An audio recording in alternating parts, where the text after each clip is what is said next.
Whoa! Okay, that's... What's with the megawatts? We're experimenting with tri-lighting today, and I have to stand here holding this heavy thing for the entire video. Could you maybe not shine it in my eyes? Is the video over? No? Then I guess I keep holding it. You remind me of the hall monitor.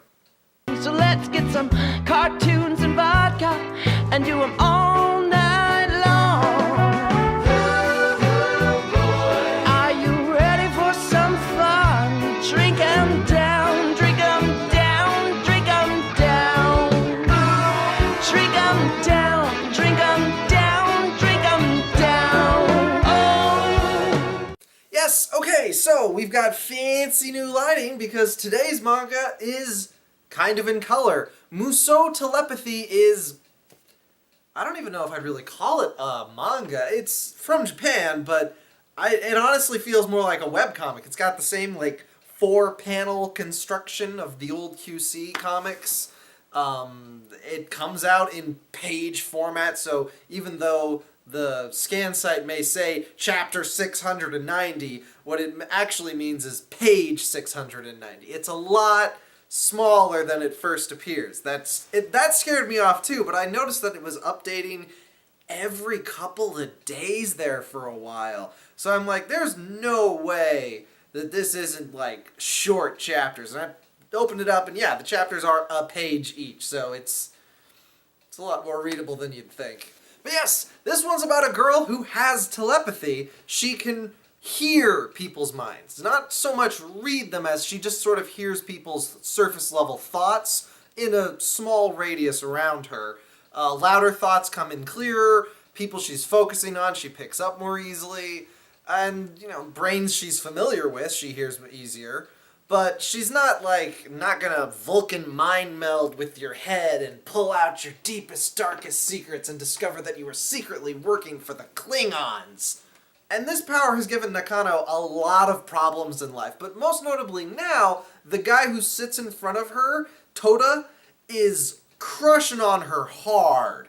And as a 15-year-old boy, his imagination almost exclusively runs to the naughty stuff. To a hilarious degree. He's sitting in front of her, hearing her sigh, and immediately his brain goes to like, oh my god, that's so sexy, I can't wait to hear her say that while I'm slowly peeling her clothes off. And it's just... he's such a perv in a really gross way, except that it's his thoughts. This is the problem that Nakano has in her life, is that she is privy to what people are actually thinking, but it's hard to blame people for where their brain goes when they know they shouldn't say these things. Tota-kun is not creeping on her in public or at all. In fact, he's quite steadfast and stoic and straight-faced in normal life. But in his brain, he is constantly bouncing to all these erotic thoughts that he cannot help but have, and he doesn't impose them on her as far as he knows. Now, this is a really funny story. It's a comedy, and the gags are good. They are pretty heavily centered on Tota's inner thoughts just being completely at odds with his outward persona, and how wild his sexy thoughts get. But what I really do like about this story is how much it delves into what this power would do to a person.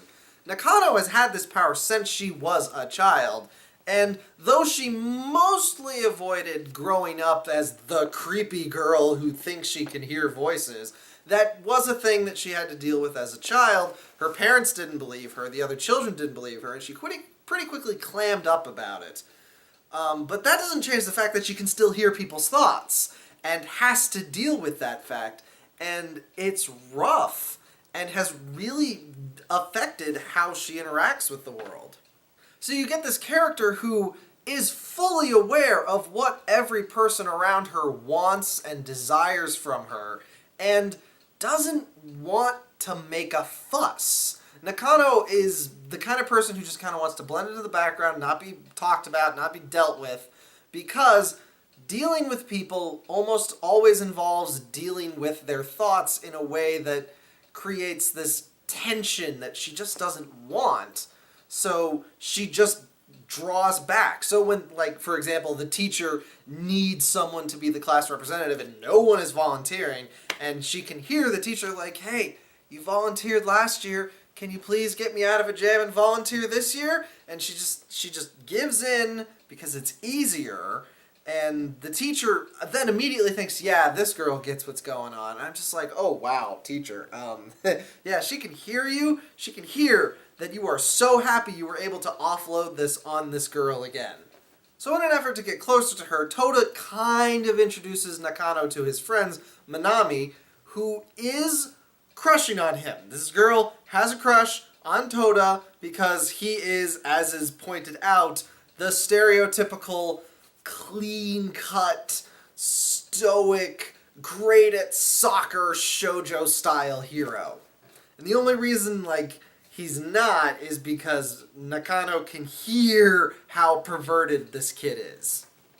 So Minami has a crush on Toda, and she is, like, I don't want to say like a complete manipulative demon child, but she is very good at reading people and, you know, understanding the flow of a situation, and almost immediately decides that Nakano's just trying to get close to Toda and take him away from me. And, you know, snaps and, like, you know, she's outwardly really nice and friendly, but inside, which Nakano can hear, Minami is like a demon. But this doesn't go like how you think it would, because Minami doesn't have a lot of women friends, entirely because of her childhood friendship with Toda. She is seen as the interloper on the school idol. So she, even though it's framed as I must get close to my competition, she legitimately bonds with Nakano and tries to become her friend just because she didn't have a lot of friends and she'd like another one, and it'd be nice if it was a girl instead of these two dudes.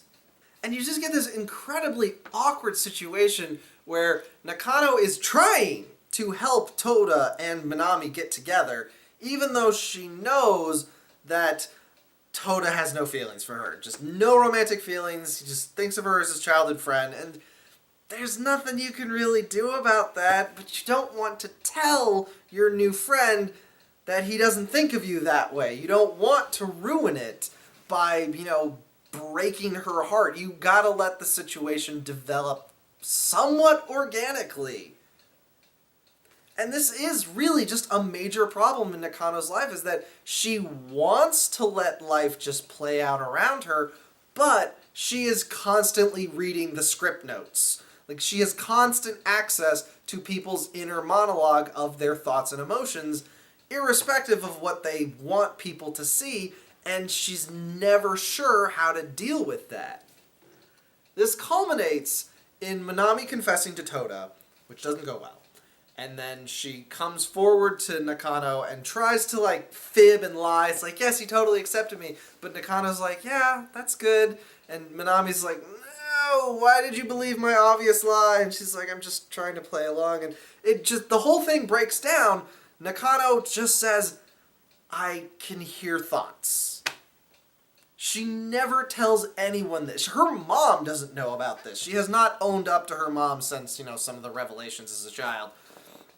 And of course, Minami is not buying it. Minami is like, what the hell bullshit is this? You're just making fun of me. Right after I got turned down by the guy I got hots for. And, oh God, you're awful. And she has to convince her that she can hear her thoughts pretty hilariously by just going, yeah. It's great. And it's a really just... it's a great friendship that blossoms from this moment, because Nakano finally has someone who knows why she acts so odd. Minami actually points out that Nakano has the worst poker face. It's like, she never really had friends or anyone who cared about her expressions or how she was acting. She's got very poor social skills, so she never bothered to learn how to control her facial expressions. So she's constantly, like, changing her face oh god, that's a disgusting thought, or oh god, he's thinking about my tits again, or oh no, this isn't gonna go well. Like, her face is constantly changing, and Manami, as a shrewd social player, can see all of this. Like, you don't even need to be that good to notice it, but she points out, you are so easy to read. And Nakano, who has the cheat code for reading people, is just like, oh god, can you read my mind? No, you can't. And there's other cool stuff like, oh yeah, it's sometimes useful for cheating on tests, but at the same time, everyone around me could be thinking different things or the wrong things. So what's the right answer? I actually have to study. That's a neat little addition. We just had a plotline where following the New Year's festival, there's a guy on the bus who is thinking really loudly about how he's in a shitty mood and is going to grope a high school girl to cheer himself up. Which, I don't think that's how people think about those things, but then again, what the hell kind of thought process does lead you to be like, ooh, I'm gonna touch this woman's boobs without her permission in public, because I can. And there's other great little things like how Nakano likes animals because she can't hear their thoughts. And she does eventually start to share Toda's feelings because yeah, Toda is, in his head, a complete perv, but he knows to play it smooth in reality. And even though she can hear him planning to be a nice guy to impress her, which kind of takes the magic out of it, he is a nice guy. Like, his instincts are good. He understands there's a difference between his internal fantasies and reality. And it is brought up that Toda's expressionless face is a problem for him in life, because he has the opposite problem of Nakano, where he never breaks poker face. No matter how jumping for joy he is in his head, he doesn't break the stone face. He doesn't break the Maue face. And yeah, his friends know the difference, and Nakano, again, got cheat codes and can tell the difference, but yeah, when he loses the soccer tournament and his teammates are like, why don't you seem to care? He does care. He's just really bad at expressing it. And it's a problem for his entire family, I guess? That seems more like just kind of a throwaway gag. And there's an interesting follow-up to the superpowers that Nakano has, where Yashima, the fourth member, who I haven't really talked about, he has a girlfriend. They've mentioned this a bunch of times. And Nakano has seen an image of this girlfriend in her head. She has an idea of what this person looks like, but then she actually meets this girl and looks nothing like what she imagined the face in her head or saw through Yashima's mind. And that drives her into a huge existential crisis because, holy shit, my powers are like lying to me. Obviously, the solution is that her mind is creating these images based on the person thinking of an image, but her mind can't actually see the images. She just can sense the shape of a person in their head, and her mind fills in the details, obviously. But it does create a huge existential crisis for her because though she may not love her powers, they are a part of her, and the idea that they are lying to her is just an enormous game changer. I love how thorough this manga is with the reality of living as a psychic. And it's really funny. My favorite gag is when Yashima imagines Manami's hairs as croissants, because kinda, yeah, and then imagines her eating a croissant and she's a cannibal. Oh no, it's like, that's really funny. It's so funny, Nakano breaks and just breaks up during lunch. It's great. So, Mousou Telepathy. Mousou, I looked it up, strange or weird thoughts. Mousou Telepathy is just a really good comedy and romance. It does start to transition into being a romance. Friend drama. And it just, little nuggets of actual thought put into what it must be like to live as a telepath. You know, Nakano doesn't try and enforce her will in reality because she's hyper aware of what everyone wants. And someone at one point asked her, what do you want? Like, don't worry about what everyone else wants of you. What do you want? It's okay to want things. And Nakano struggles with that because she is so aware of what other people want, and giving people what they want gives you a little rush, I guess. I mean, it's not as good as getting what you want, but it's better than no one getting what they want. Oftentimes high school drama feels like it has to try really, really hard, and this one feels like it's just doing its own story without trying so hard. It's not trying for a super major gimmick. It's just confident in its jokes and its characters. And they're good jokes and characters. So, yeah, highly recommended. Now, I'm going to go dissolve into a comic panel now.